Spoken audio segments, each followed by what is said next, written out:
Karibu.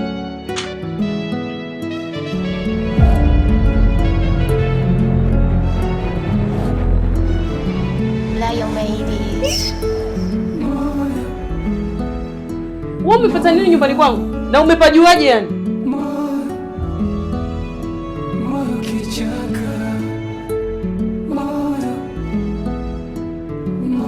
Nilikuwa nakufuatilia. Lakini mimi naingia dukani kwako pale ndio ulikuwa unaondoka na nilimwambia bodaboda yangu amfuatilie. Tatizo la moyo na siri moyo. Shida ya moyo.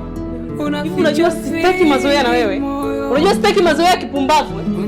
Hebu nisikilize bro, naomba usinichanganye. Naomba usinivuruge Jordan. Nisikilize basi. Hem, toka nyumbani kwangu. Toka nyumbani kwangu. Nisikilize basi. Nikusikilize nini? Nikusikilize nini? Unataka kuongea nini na mimi? Okay. Kilichonileta sio unachofikiria. Nina taarifa kuhusu. Umebeba siri nyingi moyo. Umebeba maumivu mengi moyo. Wewe.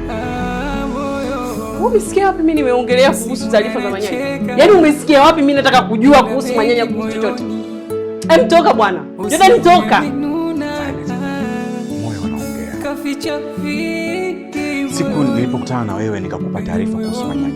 Nilikuona jinsi gani nilivyokuchukua. Nilikuona jinsi ulivyochanganyikiwa.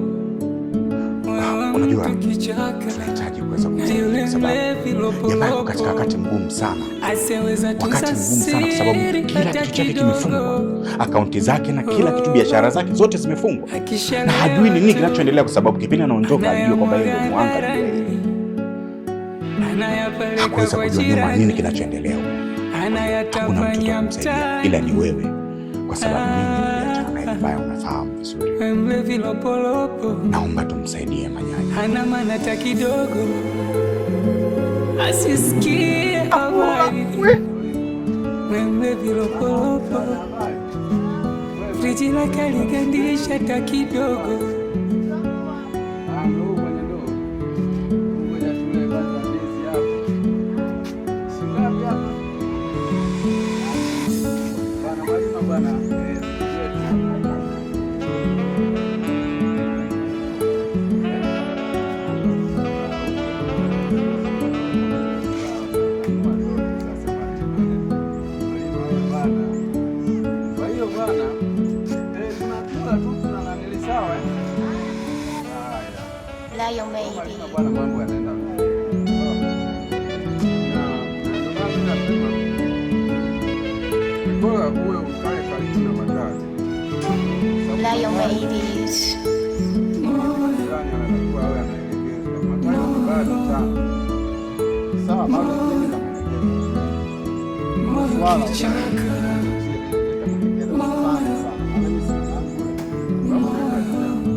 Tatizo la moyo na siri.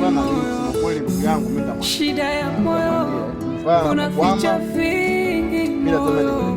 Maana wewe bado mjini hapa. Unaweza penda mrefu sana kabisa. Usiseme za kwenda na sio za kabaki moyo. Mpaka pale utakapopata unaweza penda kuvuka lani kwenye usiseme kabaki moyo. Na najua utafanya hivyo. Dada, umebeba maumivu mengi moyo. Nyomba unalia?